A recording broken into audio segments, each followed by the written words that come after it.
Brr, it's cold in here. That's the start of a cold open. Listen, if you don't really like these cold opens and you're dropping here, you're not getting to the meat and potatoes of our conversation. We're talking about internal DNS management today. Just go with it. But this is how we do the show. Let me ask you, speaking of meat and potatoes, Eric, because I saw this on another podcast. What's your favorite kind of potato? Probably the Yukon Gold. See, that's exactly. Oh, man. Okay. This is exactly how it played out in the other podcast also. Because the guy who's like, what's your favorite kind of potato was asking, like, do you like French fries or potato au gratin? But the other co-host, much like you, named a type of potato. Like, I don't care that you like Yukon Golds. I meant, like, do you like French fries?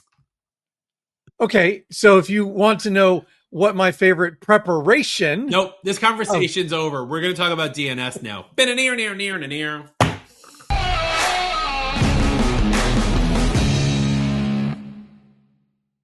Level up your email domain security and deliverability. Reduce business email compromise and reel in that pesky email phishing. Make DMARC a new revenue stream for your MSP. Becoming a managed service provider partner with EasyDMARC is a great opportunity for your business to boost sales and decrease risk. Your customers need DMARC. Your job is to let them know that their email domain might be at risk. Find out more today at atmsp.link/EasyDMARC. That's atmsp.link/EasyDMARC. Traditional vulnerability management is outdated, disruptive, and costly. Nodeware offers MSPs a better solution. Continuous 24/7 vulnerability scanning, even during business hours, with no network impact. Deploy it remotely via software agents and sensors, eliminating the need for extra hardware and on-site visits, saving you time and money. The multi-tenant dashboard with built-in remediation guidance and patch management makes it easy to identify, manage, and remediate vulnerabilities quickly, helping you better protect your clients. Visit atmsp.link/Nodeware to learn more. What's up, everybody? Welcome to the All Things MSP podcast. I'm your host, Justin Esgar. I'm an Apple fan, and next to me is iScruff, Mr. Eric Anthony. French fries. I want French fries. Nope, doesn't count anymore. You could be the MacBook Air. Thin, lightweight, and overheats easily. Oh, Chad. Well, it is summertime. Although, you know what? Because people say that if you have a beard, you know, it's hot. And I just don't like, I have not had a problem. I don't know if it's because I went through the itchy period, late winter, early spring. And so it wasn't as big a deal. But no, I have not experienced the beard issues that some people talk about. Now that people have dropped off the call. By the way, I just want to put out there that ChatGPT said, designed in California, neglected everywhere else, as a comment to your beard. All right, we're getting back into DNS. This is DNS part 2. Last week, or whenever the last episode you listened to about this, was about external DNS. So we covered domains, we covered DNS management, we covered how to SPF, DKIM, DMARC, how to make some money on that. Today, I want to talk about internal DNS and DNS filtering, because this is now less networky, more security-y, even though it's still kind of networky. At this point in the game, we're 5.5 years post-pandemic starting. If you're not doing some sort of DNS management for your customers, you're doing, I think in my opinion, and I look forward to your tweets and emails, you're doing a disservice by not offering some sort of DNS management and DNS security for your clients, right? I think, if I remember correctly, when COVID started and everybody went home, one of the first things we did was find some sort of DNS filtering tool to push out to everybody. And we just did it for free, which of course bit us in the butt, because now it's always going to be free. But like a low-cost DNS filtering tool that we can push out to everybody, because nobody was behind the corporate firewall anymore. And so we needed something to like protect those devices, even just to keep them off from like porn websites and phishing websites and like cryptocurrency. And So we did that, which was great. But now people are starting to come back to the office, or we're kind of back. We're hybrid or whatever. If you're not doing DNS filtering at this point, I mean, what are you doing, man? Yeah. So I started using DNS filtering a long time ago, like before I sold my MSP. Okay. Right. So we're talking pre-2013. I was actually using whatever the DNS filtering is that's built into what is now Enable Insight. Okay. Okay. So my RMM tool at the time had a built-in, and I cannot tell you the just pure, it saved me from so many issues, right? Yeah. The things that I saw my clients trying to access, or their computers. I shouldn't say them trying to access, right? Because it wasn't like they were trying to access the P word or whatever, and they were going to bad sites. They were clicking on ads, and it was taking them to these illegitimate sites and things. And the things that I saw, the sheer volume that I saw DNS filtering protecting them from was amazing. Yeah. I mean, it's funny, like, it's funny. What I also think is really funny is that, like, every time we like enable DNS filtering for somebody, something breaks in a bad way. Like, because we start to find out like how websites are built. So like, here's a great example. I love the website Lead Pages. I use it for the ACES website and Virtua Consulting. We rolled out DNS filter internally as well. And all of a sudden I couldn't access Lead Pages. Like, it would get me to the login screen. I would go to log in and then it would fail. It wouldn't, not that the password would fail. It would just refresh the login page over and over again. And it wasn't until I looked into what was going on, DNS filtering was stopping it from doing cross-site traffic because leadpages.net uses leadpages.com as the password piece and kicks you back to leadpages.net. So like things like that really show you like the underbelly of just how crappily built the internet is. Well, I mean, yes, but the problem is that DNS filter knows that methodology is used to intercept and cause create problems. malicious websites. Yeah, 100%. Yeah, and so it's just least privilege, right? It's the same thing as threat locker on the individual endpoint, right?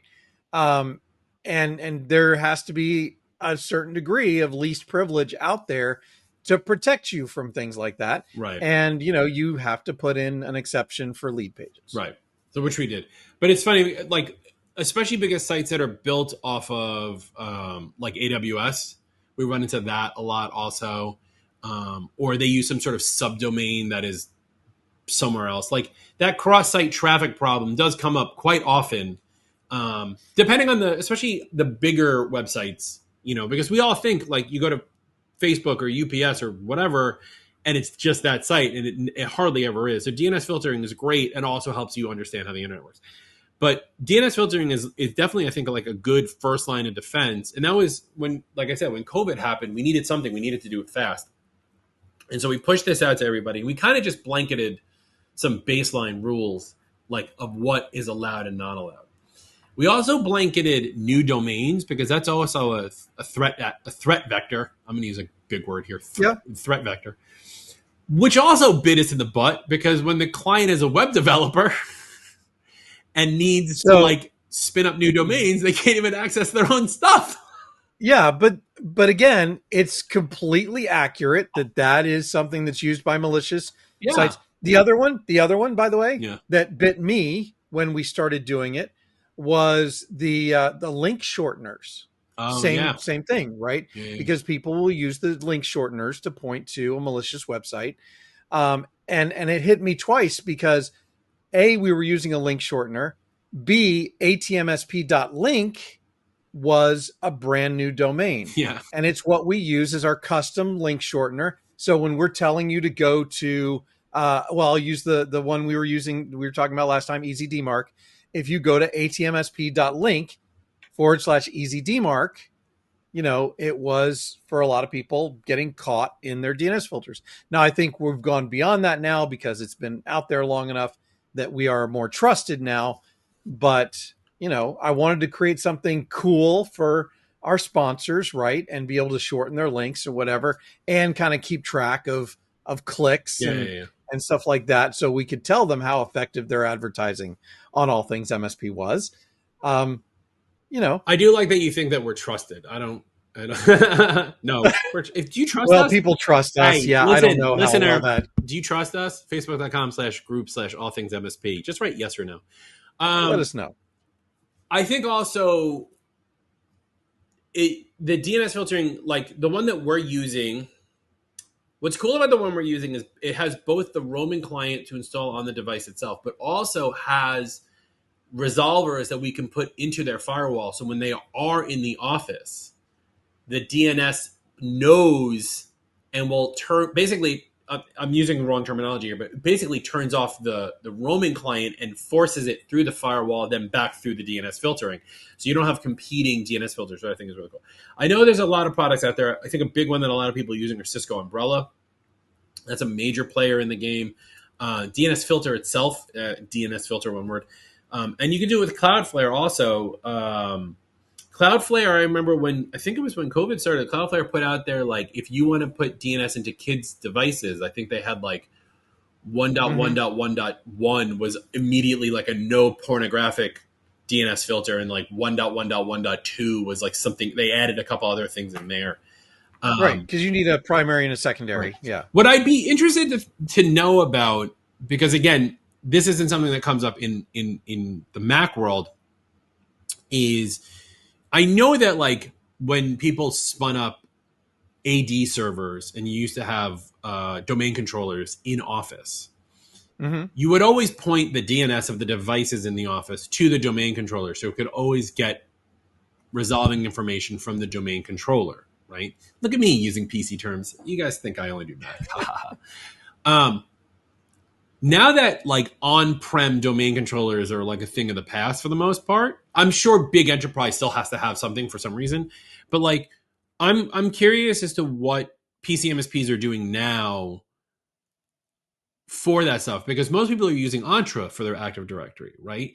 And you're not pointing computer DNS to Microsoft. That seems like a terrible idea. So what's that? Do you even know what that connection is? So really what you're talking about is DHCP, and because, it's a combination of DHCP and DNS, right? Yeah. So what you're talking about is, okay, there's something on the local network, whether it has a static IP address or it has an IP address that was handed to it by a DHCP server. Right. Most of the time now, that is handled in your firewall/router, right? But that's not what I'm asking, right? I know that part, right? But I'm saying like the DNS entries you would get from your firewall are going to be either the firewall itself or some sort of DNS filtering tool. But with the connect, like how you used to have to connect to the domain controller because you needed that AD connection, I'm assuming you don't need that anymore as long as the DNS can resolve Microsoft.com for the computer to connect to the Entra servers. So typically what would happen with an on-premise server is that your DNS server would be the local server, right? So that it could hand out any local resources that it needed to point you to, right? And then if that didn't resolve because it wasn't a local IP address, then you put in your primary, secondary, sometimes even more IP addresses of the DNS servers to resolve the outside world. So yes, you need something DNS wise to resolve internally in the internal network, and then something that's going to resolve those addresses with the outside world. I am having trouble talking today. Yeah, it's all right. It's a day. I will say because we have Unify here in my house, and in the Unify, I'm looking for where this is now. We actually built an internal, I know I have it in here somewhere. Where did I put it? Oh yeah, here we go. We have an in Unify under policy engine. So settings policy engine.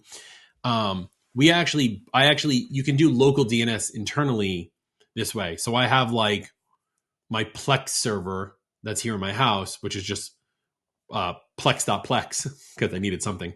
And it points in, so every computer or every of my devices in the house can point to plex.plex and get to my Plex server super easily without having to remember the IP address of the Plex server. But I do also think that if your clients are in an industry that is compliancy driven, right, you're going to need DNS filtering that has massive logging, blocking, because all of that's got to get tied back to your framework, right? You need to know, you know what else is another one? And again, I apologize to the listeners because this isn't something that I do, but like, I'm assuming you can take your DNS logging and then dump it into a SIEM, right? Because you have the SIEM as your log catcher, you have these DNS entries, and you get to know that Bob in accounting is going to, bitcoinlearning.io or some ish. And you don't want that, right? Right. Yeah. So I'm assuming you can do that too. The nice thing though, one, DNS filtering internally, I think is a given, and I think you can charge for it too. You can add it as a line item, or just like bump up your thing. Because like even the baseline, I don't know what Cisco Umbrella is, but DNSFilter itself, like MSRP is sub $2 for like the low end, just for roaming clients. You can also, if you manage mobile devices like iPads and iPhones, I like this piece, on a supervised iPadOS device, you can push the DNSFilter app and the DNSFilter configuration for said app, and you can do DNS filtering on an iPhone if it's in supervised mode, and the user can't do anything about it. That's appropriate. Yeah. I think a lot of people miss those little pieces. Like, it's really easy to say we do DNS filtering off the firewall, or we do DNS filtering on a roaming client from the device. But people tend to miss the mobile devices. I'd be remiss to say that you can't do it on an Android device. I'm sure you can. Right. But you're going to need to use Google Workspace. Some type of MDM. You need Google Workspace to manage those Android. Can you do MD? I think you can do Android from Intune now. I would not be surprised. And I'm sure that there are other third-party MDM tools out there that you could use as well. Real quick, I just did a quick Google. Android management, you can use Intune. Intune allows for comprehensive management of Android devices, offering various enrollment and management options tailored to different scenarios, like personal devices. Obviously, I'm reading what Gemini is telling me. But yeah, you know what you can't do? What? You can't do Windows Phone. Because that doesn't exist anymore. That's like saying I want to put this Zune music device in my MDM. I ran across it somewhere recently, though, which is why I mentioned it. Can you do BlackBerry? Probably not. So, side note, I had a friend. I just came from an event. One of my Canadian friends. I was like, "You still running any like BBX?" And he's like, "We just shut down the last one finally." And I'm like, "It's 2025. How is that possible, guys?" I don't know. But yeah, like, here's a good question. Okay. Who should own the DNS filtering account? Because we've talked about this before. Domains and like Cloudflare account, I understand, should be owned by the customer driven, customer focused. But if you're going to use something like Cisco Umbrella or DNSFilter, who should own that? Should the customer own it and you manage it? Or should you, as the MSP, own the whole package and sell it out? My opinion is that the MSP should own it. I agree. Because it's easy enough for the client to reconfigure the firewall, uninstall the agent, whatever it is, to go back to regular DNS, right? Unfiltered DNS. Right. You're not going to hold a client hostage with their DNS filter. You're not going to hold on. Yeah, that's true. Because like, well, you could just block everything and then stop them from getting to the internet. But then You could, but they could hire another MSP to come in and get around it too easily. Like you're the a-hole in that scenario. I just looked real quick. DNSFilter itself does have a Android. You can do Windows, Mac OS, Chrome OS, iPhone, iPad, and Android with DNSFilter itself. I know a lot of people have problems with DNSFilter because apparently like their new version for Mac got like screwy, but I don't know how it is on Windows. I also think it's funny. That like I'm finding out more and more people are getting into the DNS filtering game. Microsoft Defender for Endpoint. I always get that backwards. Has built-in web filtering, malware bytes, or OneView, or threat down, or whatever the marketing department wants to call it today. Now includes web filtering, which, by the way, they just turned on one day, and it screwed tens of thousands of people. Just saying. Yeah. I think it's because the web filtering has become table stakes, right? There's too many things that can get through if you don't have some type of web filtering. And so I think that's why you see all of these other players who are the typical endpoint protection, detection and response. Do you need web filtering if you have DNS filtering though? Well, it's basically the same thing, right? I mean, because that's how they're doing it. I mean, it's a little bit different because there can be some content filtering versus just DNS filtering. I think DNS filtering is probably the easiest way to do filtering, because if you're doing content filtering, it's going to slow down the connections, et cetera, because it has to inspect every packet. I asked Gemini.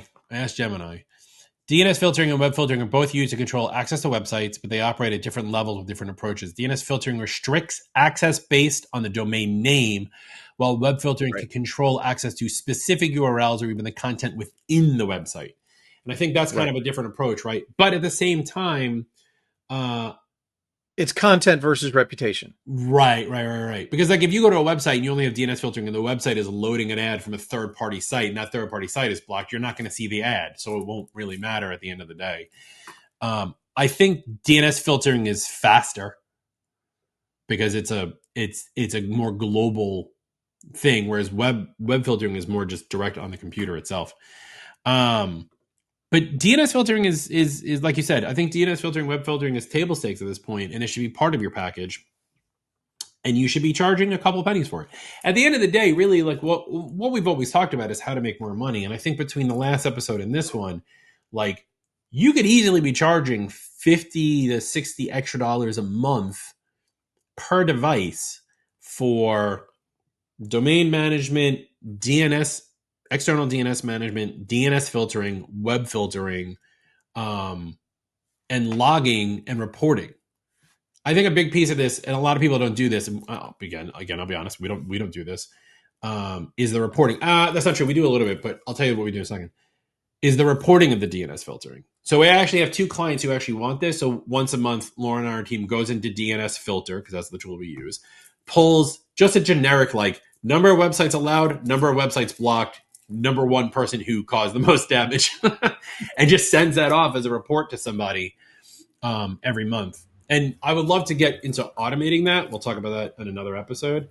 But like, these are easy things. And really kind of like the full takeaway here is that like, if you're offering security and you're making revenue off of it, that's a good sticky point for you, right? Yep. Like, I'm charging you, Mr. and Mrs. Client, because I'm protecting you, Mr. and Mrs. Client.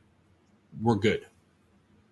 Yeah, I mean, to me, DNS filtering and web filtering, the combination of the two is kind of table stakes and should be included in your base package today because A, it's too cheap not to, and B, you're just going to save yourself a ton of headaches if you can prevent the end user from getting to a malicious site in the first place.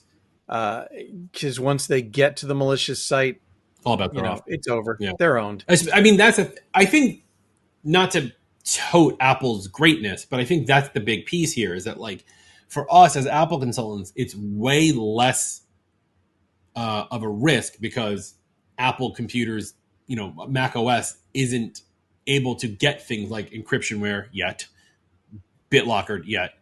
But Windows computers, it's really easy to like fall for something so quickly and so easily that you get owned. If you're offering multiple tiers of service, right? Let's say you have a basic, a middle, and a full. It should be automatically included in your full. But like if you're doing a basic, maybe add this as a nice little upsell and bump them up to middle. You can even do the same middle, bump them up that way. But like there's no reason why you can't be making money on this. So like $50 to $60 a month added per device for all of those things, plus your $500 one time for SPF DKIM DMARC that we talked about in the last episode. If you're not sure where to begin with this, I would start by just auditing. Like you have access to their firewall, see what people are doing, see what websites they're going to, and see what the firewall says. Because like you can easily have your firewall monitoring without blocking. That's like the default on in most cases. Or using other networking tools to like track what the clients are hitting the wrong websites. What are you gonna? I know you're gonna say something. I was just going to say, if they have a business grade firewall, yeah. Right, which is the argument for having a business grade firewall. Why would you not? Like, I can't imagine anyone doesn't have something. Dude, I walked into, I forget what it was. I think it was some kind of medical office. I forget, which part of me was broken that week. Clearly, the listeners know which part of you was broken because you get the way you just explained that sentence. It was probably my foot, right? Yeah. Because that's what I've been having the most trouble with lately. Because I keep tripping over and re-injuring it, which is, I went to another appointment today. Move on. Land this plane, dude. What kind of router? There was a Linksys router. There you go. A WRT, what is that? A WRT 45G? Whatever it was, 54G, sitting there in their closet. I kid you not. I think not to name names because it's probably a HIPAA violation. Yeah. Well, no, if they named your name, it'd be a HIPAA violation. I think it's the other way around. I find it funny that like doctors' offices do not like HIPAA is such a thing, and they do not give a crap ass about it, especially when it comes to internet security. More than anything else, to find a black and blue Linksys with 2 antennas off the back of it, like I just wouldn't use that doctor anymore, or I'd give him my business card. But yeah, you should be auditing all of your clients. Clients should be on a business grade firewall. I'm a Unify and Meraki fan because I like that it's cloud based. If you want to use Aruba or Sonic Wall, and you like being tortured, be my guest. But have the DNS filtering on the devices and in the firewall. Even if you're gonna get them to buy in, and you know that your client's a little gun shy on things. DNS filtering itself, like DNS, like I said earlier, DNS filter is like less than $2 a device. Charge $5. Just say, I want to add an extra level of security because your staff are just animals.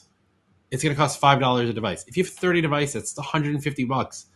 It's not like we're not breaking the bank here on the customer. You know your customers better. Sometimes a full security package isn't what they're willing to like listen to. So break it up, because at the end of the day, as long as you know what you're doing and you're providing them the best in class service, whether they pay in pieces or one big thing, it's irrelevant. Right. And honestly, if you already have followed our recommendations in terms of pricing, you already have 5 to 10% in there to go ahead and add it. You don't even have to ask them. And then you can just up the price at the end of the year to get that 5 to 10% back that we leave in there for flexible things like adding a $2 item. Yeah.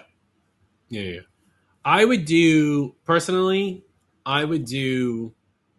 DNS filter and Microsoft Defender for endpoint as your minimums. I know Defender for endpoint's like $4 or $5.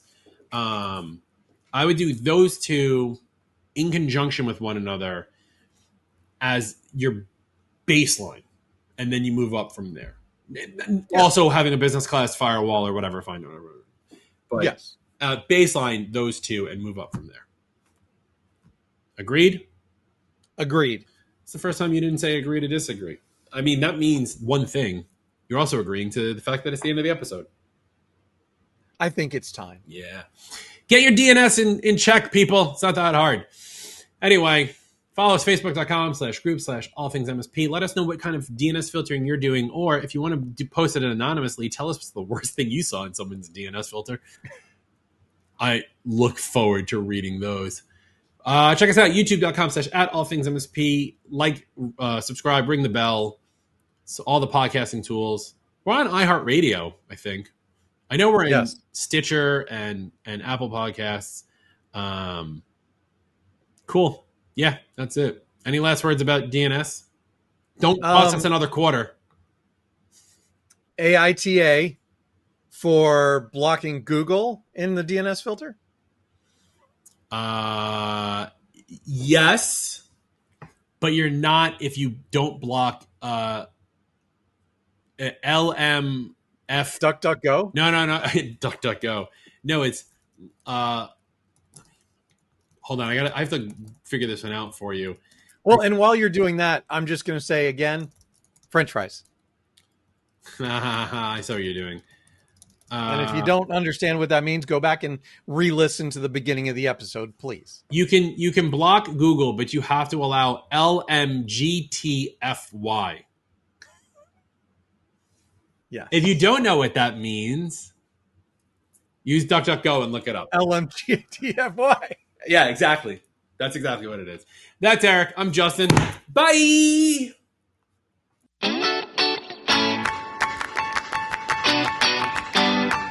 Thank you for listening or watching the All Things MSP podcast. If you liked this episode, go ahead and give us a thumbs up, hit that like button, and consider subscribing to catch all our weekly episodes. And from your host extraordinaire, Justin Esgar, and myself, Eric Anthony, your humble producer and All Things MSP founder, thank you very much for spending your time with us. If you are not aware, All Things MSP started as a Facebook group and now supports over 6,000 members. We also have a LinkedIn page for those of you who don't do Facebook, and make sure to check out our YouTube channel for even more content. And a big thank you to our premier sponsors, EasyDmark, Helped, Goes Into, MoveBot, and Nodeware. And thank you to the rest of our sponsors. Without sponsors, we could not do what we do for the MSP community. Please consider checking them out. The All Things MSP podcast is a BizPow LLC production. The views and opinions of the hosts and guests are their own and do not reflect the thoughts and opinions of any employer, vendor, sponsor, or random taxi driver in the Metro DC area. Be sure to join us next week for another exciting episode.